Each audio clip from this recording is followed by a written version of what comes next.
Hello everyone.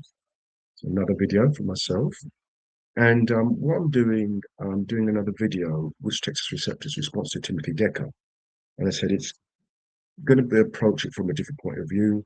I said before I'm not a confessional, reformed confessional person, and actually Pentecostal. Hopefully, that won't stop you watching the video. And so there was a interview done with Dwayne Green, which I saw and I thought, oh, let me just do a response to it. All right. And also, I went on the website and looked at the blog and also looked at his research. So just a response to some of those things there. Right. In the article, he refers to an article on the Trinitarian Bible Society website by G.W. and D. Anderson. All right. And the question was asked, are there variations between editions of the Textus Receptus significant? The answer is no. And they said the various spelling, accents, breathing marks, word order, other minor differences. And this is the case. In fact, I'd probably add that even between outside of certain verses, in between the Byzantine type texts, there's very little differences. So the difference between the critical text and the TR are quite vast. All right. So let's look at this. Likewise, interested in TBS's, TR Scribner's claims, the editions of Stephanus, Beza, and Eliza all present substantially the same text, and the variances are not of great significance and really affect the sense. All right. Further along in Anderson's article, they ask how many differences are found between the Scribner text, the TBS-TR, and Stephanus and Beza text. Now, if I want to really drill home, I'll remind us well. They're talking about the Stephanus, Beza, and Scribner texts, yeah? And there are approximately 190 differences between the Scribner text and the Beza, 1598, and there are 283 differences between the Scribner text and the Stephanus, 1550. And then this is what Timothy Decker added. These differences are minor. This is what he put in his blog. So just to recap, he's talking, the Trinitarian Bible Society is talking about Stephanus, Beza, and Eliza, and Scrivener. So who is Timothy Decker? Right? He's got his PhD from Capital Seminary and Graduate School in 2021, Professor of Biblical Languages and New Testament at Covenant Baptist Theological Seminary, an adjunct Professor of New Testament for International Reformed Baptist Seminary. He's also one of the pastors of Trinity Reformed Baptist Church, Aroanic, via Virginia. So he's well qualified, which is clearly established. So here's what he did. Having now completed a collection of TR editions of the Sermon of the Mount. So he's looking at chapter 5, 6, and 7. My suspicions were confirmed. From the results of my own study to claim only minor differences between the various editions is a stretch. And that would also include between Beza and Stephanus in some places, much less all the other editions among the TR tradition compared with Scribner. Indeed, the results of my research yielded such claims among the TR advocates are patently false. That's a very strong statement there. So in terms of what they're saying, the advocates, that's not significant, there's no significant differences. He says it's patently false, which is a very strong accusation. On the other hand, I will readily grant that there's stabilization among the TR tradition and its various editions. So I want you to before I go any further, I want to look at the point on the Trinitarian Bible Society's website. They mentioned Beza, Stephanus, Scrivener, Eliza, Greek New Testaments. Yeah, so they mentioned 4. So he's making quite a strong statement about patently false. So the editions, point to note from the TBS, the editions of Stephanus, Beza, and Elzevir all presently give the same text. Yeah, so he's consulted 20 TR editions, right? And noted the variance compared to Scrivener. Now remember, they've only mentioned 4. He's looked at 20 and for 3 chapters.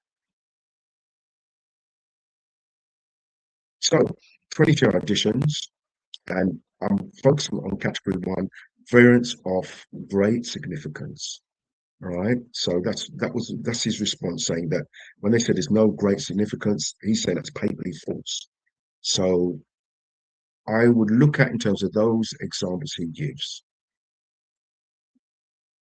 So what I've done, I've looked at in terms, this is rough example, a number of TR editions that have been referenced. So we notice Erasmus, which we would acknowledge, the Aldine edition, Kofel, Gerbileus, Cosmopolitan Complutensian Polyglot, Colinaris, Stephanus, Beza, and Eliza. So what you will notice from this table, the examples given or referred to in the Trinitarian Bible Society, they refer to Stephanus, Beza, and Elzevir. All right, so I mispronounced it earlier, Elzevir. And it's the least noted in his study for Matthew 5 through to 7. So you've got the Aldine, the Kofel. I mean, some of these are never recognized as part of the TR tradition. And as I said before, they mention Stephanus, Beza, Elzevir. Okay. So recognized text sessions. This is I mean, this would be acknowledged by even critical text advocates. They would normally talk about the Erasmus, Stephanus, Beza, Elzevir, and the Scribner text. Those are the main key ones. Right? Colinaris is recognized, but it's not really sort of recognized as the highly recognized Textus Receptus. Yeah. Another point to note, one of the things also would raise that when you have people who've been accused of Textus Receptus only, I hate that. I don't really like that term because really, the fact is, if I prefer the Textus Receptus, I believe it's the best Greek New Testament. That is a preference that I believe is the best. If you go to critical text, if you go to any university to study Greek, they will give you a Nessos Aland because they believe that is the best. It's the most recognized Greek New Testament. So if you believe something's the best, it doesn't mean to make you only. So if somebody uses the critical text exclusively, does that make them critical text only? If you fully understand. So one of the arguments is if you prefer the Textus Receptus, it makes you King James only. Now I use the King James, I teach from it, I preach from it, and I make no apology for that. You know, people sort of say, well, I love the King James, but I'm not King James only. I prefer the King James. I do refer to other versions, but it doesn't make sense to say if you're a Textus Receptus, quote unquote, only, it makes you King James only. Because if you use the same logic for the critical text, all modern versions are based on the United Bible Society Greek New Testament, with various editions. So, but we've got NIV, ESV, LSB, NASB, RSV, NRSV, HSB, CSB, etc., etc., etc. But they're all from one Greek New Testament. Okay. All right. Another gentle reminder also that between Beza and Stephanus, in some places, Matthew's other editions, the TR tradition compared with Scribner's. Indeed, the results, this is what he's saying, the results of my research yield that such claims among the TR errors are painful. Now, here's an interesting point. Why did he use 20 editions if he wants to prove that the Trinitarian Bible Society statement is patently false? All he had to do is, in fact, he could have made his work easier by looking at Beza, Stephanus, Elzevir, and Scrivener. But yet he goes out of his way to draw in Greek New Testaments. They're not even recognized as part of the Textus Receptus family, so to speak. But let's go on. So his most significant one is 6:1, where it says, "Do not your alms before men," or it can be translated acts of mercy, so to speak. And Beza, now it's interesting though that Beza, he has a codex named after, which was Codex D. And this is the reading found in Codex D. So Codex Beza or D, naturally he would probably be inclined to follow that Greek New Testament because it's named after him. All right. So you see a difference between acts of mercy, I'm translating now, and acts of righteousness. So he says this is a significant variant. And I always look at it and I chuckle to myself, well, what do you think of Mark 16:9 to 20? Is that significant enough for you? Or John 1 verse 18, begotten God or begotten Son. So if he finds this significant, what would he say about others? Okay. Right, so we got Erasmus first edition, and it has if you look at the second line last word, for those who don't read Greek, He has exactly the same what's in Scrivener. And we can understand why Beza put that in, because he discovered Codex D, which is known as Beza. He would actually go for that, wouldn't he? Yeah. So you see, Erasmus' first edition has the same as Scrivener, Elsevier, and Stephanus. Second edition, look at the top line, second word in, it has the same in the second edition. So the translation would be, take heed that you do not your alms before men to be seen of, otherwise you have no reward of your Father which is in heaven. Now, the ESV has the reading, which is found in Beza. Way of practicing your righteousness before other people in order to be seen by them, but then you will have no reward from your Father who is in heaven. That's quite complimentary, really, isn't it? You know, acts of mercy and acts of righteousness, right? And so we may throw in about self-righteousness, but that's not a significant difference, really, is it? Am I being subjective? Well, I'd really like to hear what his opinion is on John 1, verse 18. Only begotten God and only begotten Son. Okay. Does it affect doctrine? Is it a serious difference? I'd beg to differ. So the other one is Matthew 6, verse 15. Now, this one's interesting because it isn't actually an issue about translation. But if you forgive men, not men, their trespasses, neither will your Father forgive your trespasses. And so what I've done, if you notice the Greek word, for those who don't read Greek, right? 1, 2, 3, 4, 5, 6, 7, 8. So the underline in bold, what I noticed there, that's a P-A in English. We translate it P-A-R-A-P-T-O-M-A-T-A. So what I want to emphasize, this part here in Greek, if I put it transliteration, it would be P-A. Yeah? So that's the word there. Yeah? Now he's saying that there's a difference between Beza and the others. Right? So gentle reminder, remember, Beza, Elsevier, Stephanus present substantially the same text. He's saying that what they're saying is this is patently false. Now here you've got the Greek here. This is from Beza's 1598. Now if you look at the last word and the first word on the second line, it's the same word. Yeah, transgressions. We translate as transgressions. Yeah, so it's the same word in all the other editions. So he said it was added. How can it be added when it's printed? Yeah. So like for example, you come to the end of the line, you put a dash there. It's the same word. I don't see what the problem is. All right. So you see there. All right. And also I would add here. You see that zero there? He's trying to imply it's missing, but it's not missing.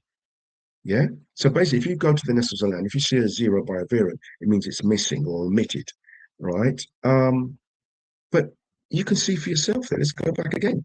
Remember, this is a printed edition. We're not talking about a Greek manuscript where you can have somebody can write in a correction. We're talking about a printed edition. So let's go back again. You can see it for yourself there. Now, if you don't read Greek, that's a PA, same what I said before. And that word is transgression, means transgression. Run out of space and they print. This is a printed edition, right? Not handwritten, printed. So he's puts in one, it's omitted, which is not the case. Yeah, right. Bracket letters added by a corrector. It's a printed edition. You don't add anyway. I'm not going to go in there. Matthew 7, verse 10. If you ask him a fish, will you give him a serpent? All right, support all by TR except the Complutensian polygon and Collinaris.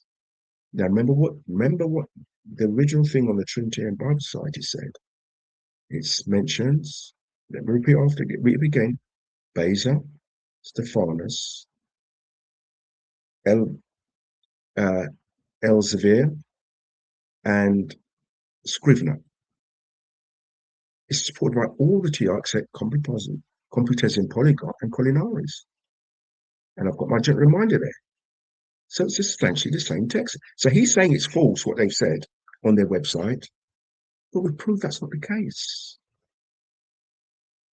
Right, Adam Boyd, yeah.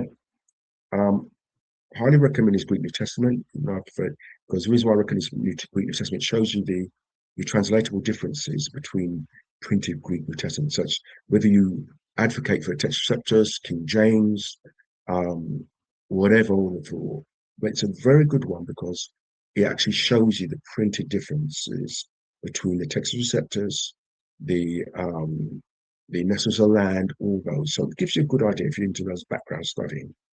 So Adam Boyd, he done events from three historical editions: Stephanus, Elzevir, and Scrivener. And I only found one variant, which is a spelling between Matthew 5 to 7. It's just a matter of spelling. Now, he included all these text receptors. Some of these text receptors, they're not recognized part of the Textus Receptus tradition. It's almost like there's 4 Greek New Testaments mentioned on the Trinitarian Bible Society website, but he's gone out of his way to dig up text receptors not even recognized within that tradition. So, in a sense, why didn't he include later TR-based editions? All right, John Mill, Richard Bentley, Edward Wells, William Mason, John Wesley. Why do you do that? Okay. So who's right? Well, I would say that those writers who wrote on the Trinitarian Bible Society website are correct. He hasn't proved that. He hasn't proved. For me, for someone to say patently false, you have to supply strong evidence because it's quite a strong statement that saying people are putting something out on the website which is false. And it's clearly, he said the results of his research um, is patently disappointing. Right, just a quick thing here about TR. Which TR? All right, so I'm comparing the modern critical text, right? So if you look at the modern critical text, whereas before people like Westcott and Hort, they said we have the autographs, we would try to produce a Greek New Testament which would represent the autographs. Now modern text scholars have shifted the goalposts, as we'd say in England, to the earliest texts, the earliest ones. How far can we go back? Second, third century. The problem with that, they're all in Egypt. And what you find, modern critical texts, um, the United Bible Society and so on, they haven't changed much. Why? Because they're fishing in the same pool. So you've got Papyri P75, P66, Codex Vaticanus, Sinaiticus, and the major codes, but also papyri from Egypt, they're all found in Egypt. Yeah. If you read Bruce Metzger's Text of the New Testament, Transmission, Corruption, Restoration, he's stating clearly that the Greek manuscript was corrupted from the 4th century, 1881, when Codex Vaticanus became available to the public, and also Codex Sinaiticus was found in a bin. I know it's controversial, but it's true. It was found in a bin in St. Catherine's Monastery. So what they're saying is that from the 4th century, the church had a corrupted text up to 1881, when somebody found it in the desert of St. Catherine's Monastery and found in the dusty, I'm just exaggerating, the dusty, I don't know whether the Vatican library was dusty, found in the library of the Vatican. And I would also add that the compilers of the Textus Receptus had access to readings from Codex Vaticanus. So what they're saying is that the true text was discovered in 1881. Westcott and Hort produced their Greek New Testament. Then you had Nestle, who in 1904, this is where it became popular. In 1904, it replaced the Textus Receptus as the main basis for translations, the British Foreign Bible Society in 1904. And throughout the years, we find Nestle was working with the land because he was called in to look at the critical apparatus to check it. And so we're on Nestle's the Land 29 now, and United Bible Society 6th edition. So you can see the history there that the argument is, we're going back to the earliest texts. The Greek New Testament was corrupted. The church was served by a corrupted Greek New Testament. They didn't have the word of God. All right, that's what's actually being said. Guys like Spurgeon, Wesley, um, Whitfield, all these great preachers preach from a corrupted Bible. That's what you're really saying. Yeah. And my probably issue with the critical exegesis, a lot of people who are involved in it are not practitioners of the word. When I say practitioners, I'm talking about preachers and teachers. I'm not saying all of them, but a lot are not practitioners of the Bible in terms of preaching and teaching from the Bible. So this is a general thing. People can argue with that one, disagree with it. Um, but I would refer you, if you don't believe what I'm saying is true, read Bruce Metzger's book, The Text of the New Testament. So I go back in terms of Textus Receptus. Now, Textus Receptus, any Textus Receptus advocate would believe that it goes back to the autographs, right? So we've got associated with the apostles, letters from the Aegean area, right? So then you have the Byzantine text, which was used by the church, supported by the early church fathers and lecturers, etc. It's homogeneous, yeah, in the Aegean area. There's variance, but there's doctrinal stability. And because they were so carefully written, it's questioned there was a revision. That is not the case. If that was a case, official revision by the church, why didn't the Eastern Orthodox Church adopt one of these? Why didn't they adopt Family 35? Why didn't they adopt Robertson Pierpont type text? They didn't do that. But what is interesting to the Eastern Orthodox Church, when it comes to English translation, they go for the King James or the New King James. It's interesting that. And also it has a lot of similarity with the Textus Receptus. For example, the doctrine of minority readings like 1 John 5, verse 7 and 8, and also Acts 8, verse 37. And I would recommend you to read the introduction to the Eastern Orthodox, the Greek New Testament, to read that. It's very interesting. So then we have the invention of printing, and we have the Textus Receptus with Erasmus. So the key ones, Stephanus, Beza, Elzir, and with minor variants. And we have the mature Scrivener Greek New Testament. Now, the Scrivener's Greek New Testament, if you speak to any advocate of the Textus, they will say that's the one to use. It underpins the King James Version. It's a base for the King James Version. And Scrivener was not a King James Oleus, and he wasn't even Textus Receptus only. He wasn't that guy. If you read his writings, and neither was Burgon. So when you read about these guys, sometimes you have to faithfully represent them. People say, "Oh, Scrivener was a TR only guy. He was a King James Oleus, Dean Burgon." No, they were not. If you read their writings, you know they weren't. What their arguments was, you want to overthrow the Textus Receptus for something which is unstable. Some of the grounding that you have to overthrow this Greek New Testament is they were talking about improving. Right? I'm not saying I agree with them. I'm saying that they were against the modern critical editions. Why? Because you didn't have it was based on very faulty grounds. Okay, right. Perfect, pure, and inerrant. Perfect doesn't require there's no variance within TR tradition. All right. So it means it's sufficient. Right. Pure, doctrinal pure, no contradictions. Inerrant, there's no errors. When you translate, there's no errors. Yeah. And when I say no errors, I'm talking about contradictions in the Bible or factual. Now, let me give you a practical example here. If I pick up uh, modern critical text, the Lessons of the Land, you will find errors there. For example, I said John 1, verse 18, Mark 16, 9 to 20, 1 Timothy 3, verse 10. There's numerous scriptures that don't match up with the writer, the apostles, and things like that. So I can find errors in there, contradictions in there, right? But you don't find that with the TR. So there will be variance. It's not an issue about having variance. Do they make any doctrinal difference? No, not at all. And what you find is that there's a maturing. The TR tradition is one of maturing.